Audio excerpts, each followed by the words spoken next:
All right, welcome to, it looks like a Christmas edition of the Snyder Report, but no, we're that family that decorates in November. But welcome to the Snyder Report. I am your host, Gary Snyder. As you can see next to me, State Senator Andrea Hunley. Andrea, welcome.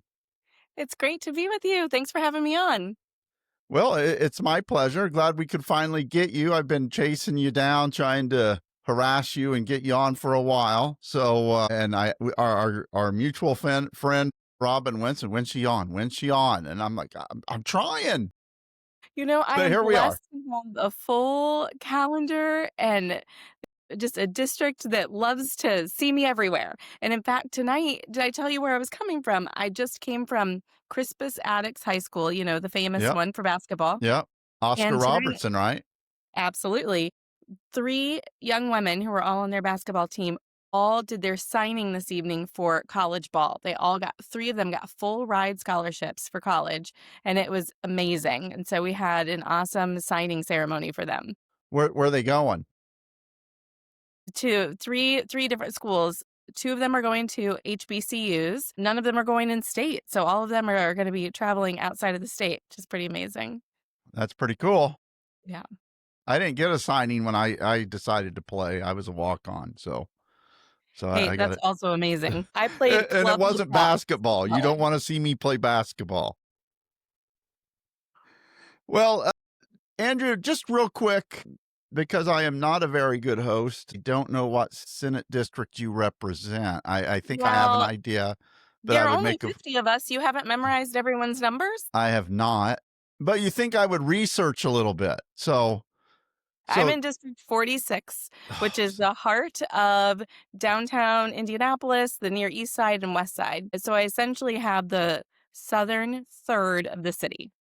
See, I would have said 25, but I would have been wrong. Tell us a little bit about yourself, because this podcast reaches across the state, even across Yeah. state lines in some instances. So tell us a little bit about yourself. Well, I'm a Hoosier through and through, 6th-generation Hoosier. I grew up in Fort Wayne. I was adopted at a young age. Started off in the foster care system and lived in Fort Wayne my entire life through college, or until college. And then I went to IU Bloomington and met a boy, fell in love and got married and moved to Indianapolis. And here we are 19 years later, and we're living in Indy and just absolutely loving it. Taught high school out on the west side of Indianapolis over at Ben Davis. And then I was a principal in IPS for 11 years. Okay. And then I ran for Senate in 2022. Crowded primary field too. That was, if I remember correctly. It was really energizing for the city. And I really think for the Democratic Party, it brought a lot of new voters out, and it brought folks out who hadn't voted in primaries in a while. So it was exciting. Now, we come to you from just outside Fort Wayne, in between Huntington and Warren. Oh, yes, of course. So what Fort Wayne High School did you go to? So my husband and I both went to Snyder. We are Snyder Panthers, and just absolutely love Sny High. You know, when I was in school, I had a lot of friends from Snyder. Now, that was probably mid-'80s. So, but yeah, Snyder and they were a football powerhouse then. Rod Woodson and Yes. several very good football players came from Snyder. So this is why I wanted to teach at a big football school. That was the only criteria that I was looking for when I was doing my job search.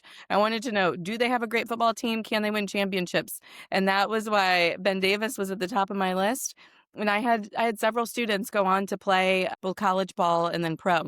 Okay. All right. Well, we have you on tonight because there's a lot facing the state right now.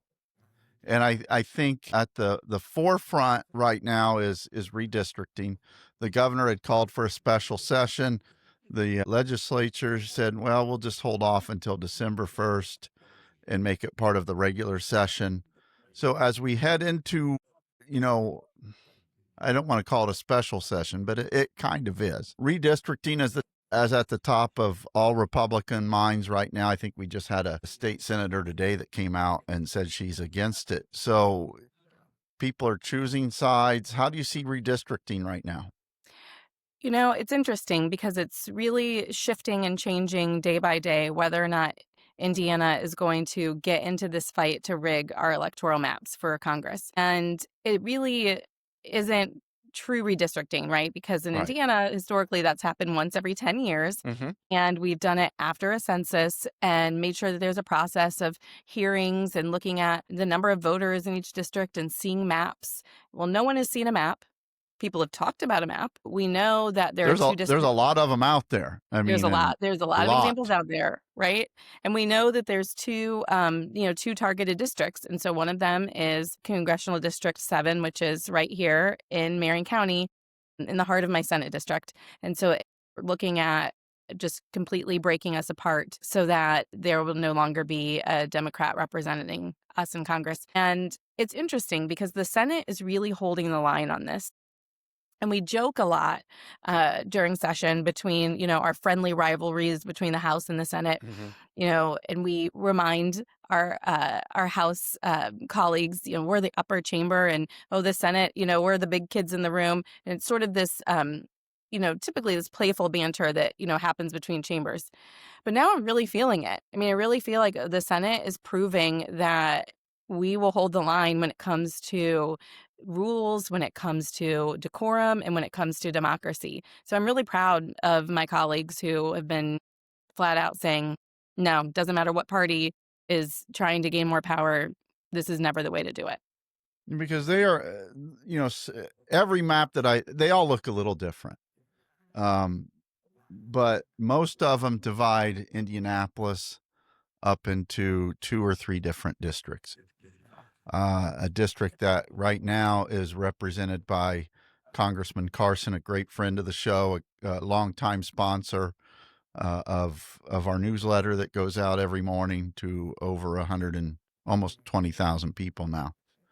And to break Indianapolis up into 2 or 3 districts and think that someone in Richmond or someone in Batesville or someone over in Western Indiana would represent the Indianapolis area, downtown, like someone that like Congressman Carson would, to me is just asinine. It's just crazy thought. Well, and the thing is that when we look at these maps, right now the maps for Indiana have an A grade, and the teacher in me likes to break that down and figure out, okay, what part of it gave us the A, and the fact that our communities are cohesive is what gives us the A rating. The fact that we've got whole counties in districts, they're not all chopped up, that we've got whole cities, they're not all chopped up. That's really important because, as you mentioned, I mean, if we have someone who's going to be representing, Eastern Hancock County and Marion County, or, Boonville and, the city center of Indianapolis, that means that one of those communities, one of those interests is not going to truly have their voice heard and represented because the needs of each of those communities are so vastly different. There are many that are aligned. I mean, we're all Hoosiers, Right. but there are other needs that are vastly different. And I think that that's really the big concern is then who wins and who loses in that instance. And I'll tell you, we are real loud here in Indianapolis. And we're really great at galvanizing our voices and we're really great at making them heard. And I would worry that, here we would drown out the needs of the folks in Danville or whoever else we would be grouped in with. Because Indianapolis has a very strong public transportation. It has needs that, maybe some of the rural counties do not. And to take away, that representation of someone that lives in Indianapolis, someone that knows the issues in Indianapolis and does not have to worry per se about rural issues, I think is key. And they just want to toss that in the wastebasket for the sake of, maybe trying to get an extra seat in the in Congress in next year's midterms, which, if we look at what happened over last week, people don't give a rat's ass. They're going to lose big anyway. Isn't that the truth? So that's also part of it. And they also know this. So if you draw a new district and it is maybe slightly in the Republican zone, maybe it's +7 district, what does that mean? And could they then lose more seats? Because there's also that possibility that these maps could be drawn in a way where, yes, we're bringing diverse communities together. It really could galvanize the independent vote in many of these areas, which then, you just don't know which way it's going to swing and it could backfire. And that's a real possibility, one that I would, be happy to eat popcorn and laugh about, but one that they're really, considering. Andrea, can you hold through a quick break? All right, you're listening to the Snyder Report. I'm your host, Gary Snyder. We'll be right back. Washington politicians came to Indiana to get us to cheat and redraw our legislative maps. They want you to spend millions so they can rig the system and silence your voice. Hoosiers play fair. We don't need their meddling. We need our elected officials focusing on what we need most, making our lives better, lowering taxes, and bringing down the cost of energy and groceries. So tell your legislators, don't let Washington insiders rig our elections. Solve real problems and earn our votes.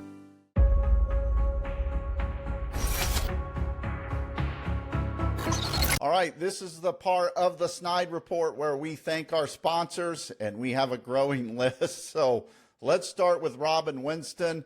Robin has been there when we first sent out our first email, 147 subscribers. We're now over 108,000. So thank you, Robin Winston, and helping us get the podcast going in the right direction. Next up is our good friend, former Congresswoman Jill Long Thompson.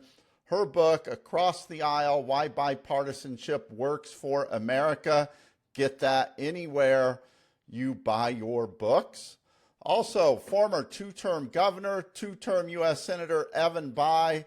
Evan has been a sponsor of the newsletter, now jumps on board with the podcast. Congressman Andre Carson. Congressman Carson has been there from the start. We're glad to have him over here on the newsletter now. He needs your help to win re-election next year, so make sure you support Congressman Carson. Next up, State Representative Cherish Pryor.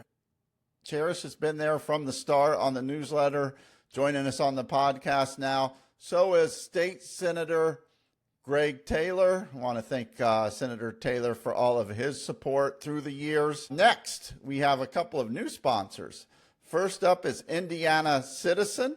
You want to check out their new project, One Heartbeat Away. Do Christian nationalists have an agenda for Indiana? All you have to do is look at the lieutenant governorship and you can see right away that they do. So thank you, Indiana Citizen. Next up is Jump Laundry. You can visit them at jumplaundry.com. They have home pickup. They do your dry cleaning, wash and fold with, I might add, no judgments, and next day service. So if you're in a crunch for time, you don't want to do your own laundry, get a hold of Jump Laundry at jumplaundry.com or at 317-740-5011, and they will take care of all of your laundry needs.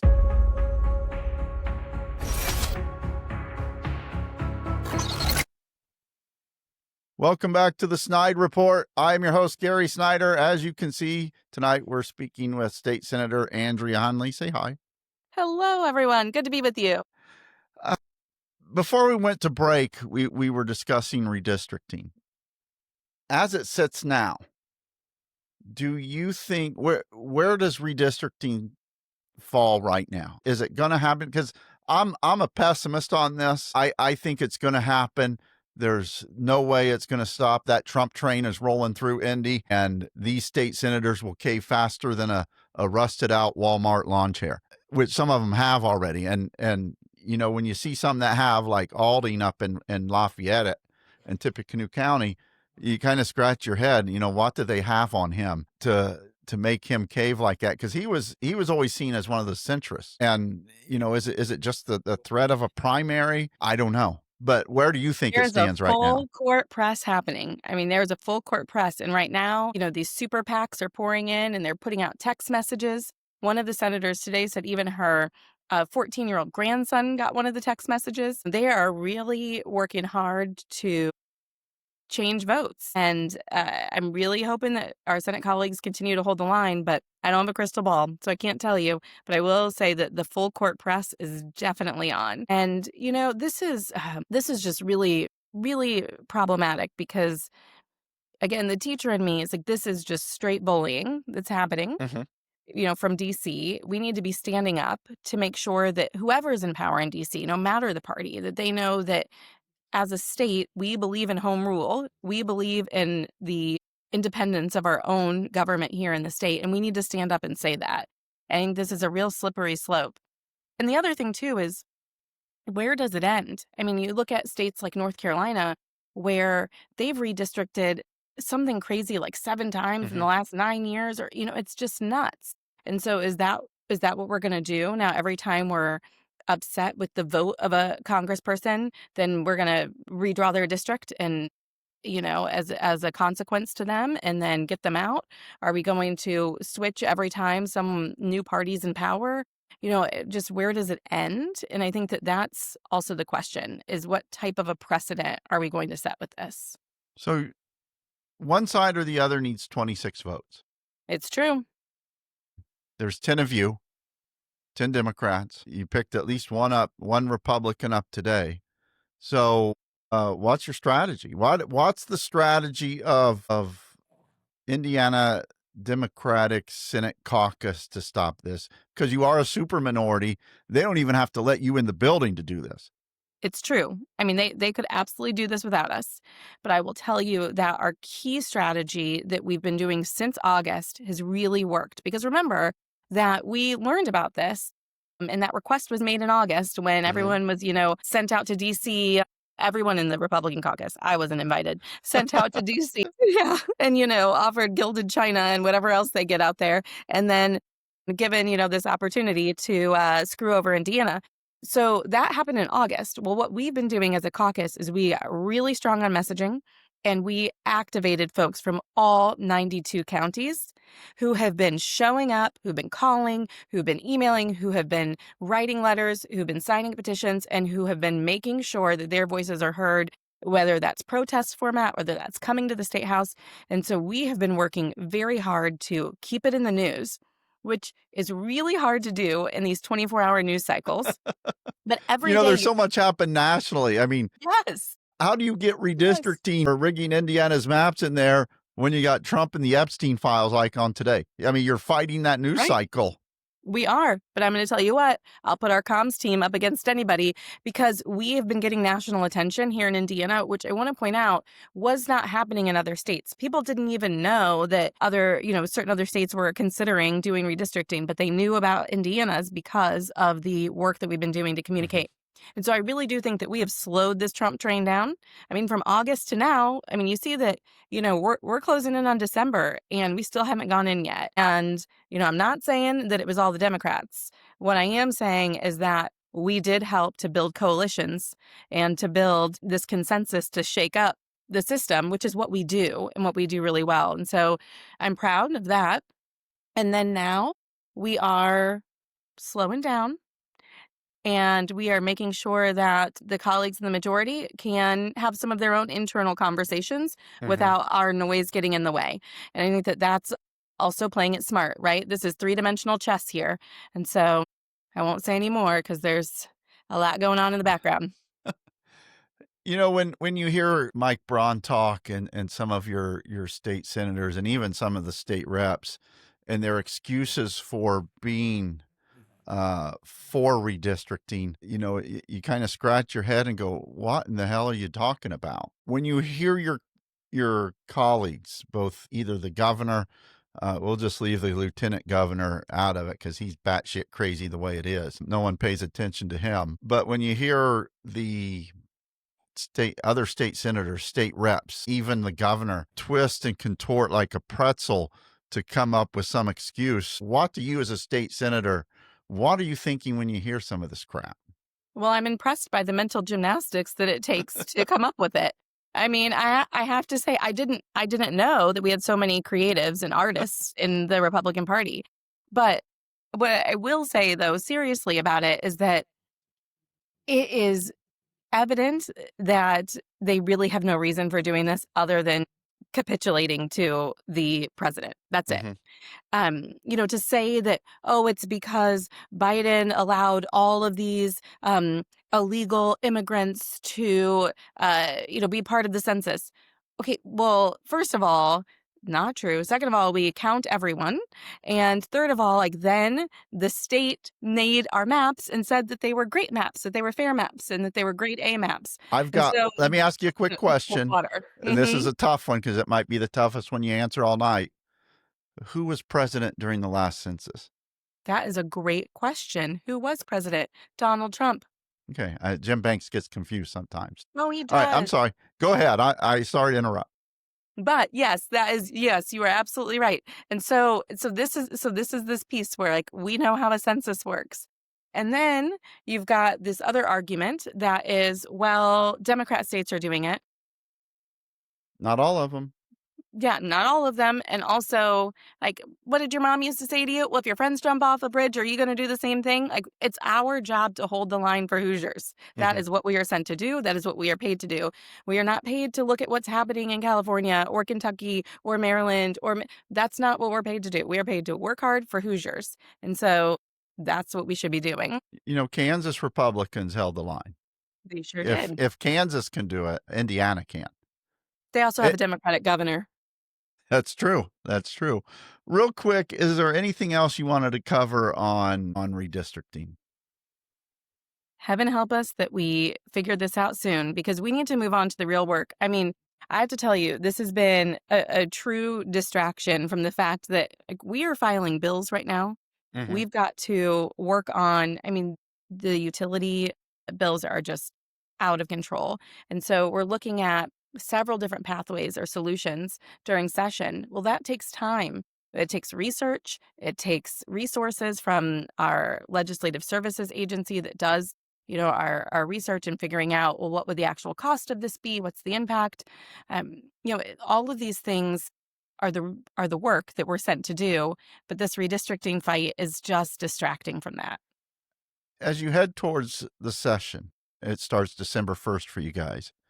We have grocery prices that are sky high, the governor cutting SNAP benefits in November in half for the neediest. You have utility bills skyrocketing, and Indiana Republicans just seem to be concerned about redistricting. It almost seems like they join with President Trump and are just tone deaf to the struggles of everyday Hoosiers. And part of the reason that Trump was elected is because he said he would address this. It's just gotten worse. How do you guys at the State House try to help working families because they're struggling? You can't go to Walmart and not spend $50. Oh my gosh, it's crazy right now. And I call it the hamburger helper test. You cannot make hamburger helper now for less than $10. No, you really can't. And and even if you're trying to shop like a Super Saver at Aldi's like me, you look at the pound of beef and listen, I put one back. I was like, this is getting crazy. We're going to have to figure something else out. But it really is just astronomical how much everything is costing. And I think that, and then we're snatching SNAP benefits. We also have to remember that we're taking these SNAP benefits away. No child care vouchers next year. But hey, we can build a helipad for the governor. Right. And it's all of these things that, and you said, this is hurting working families. It's hurting everyday Hoosiers.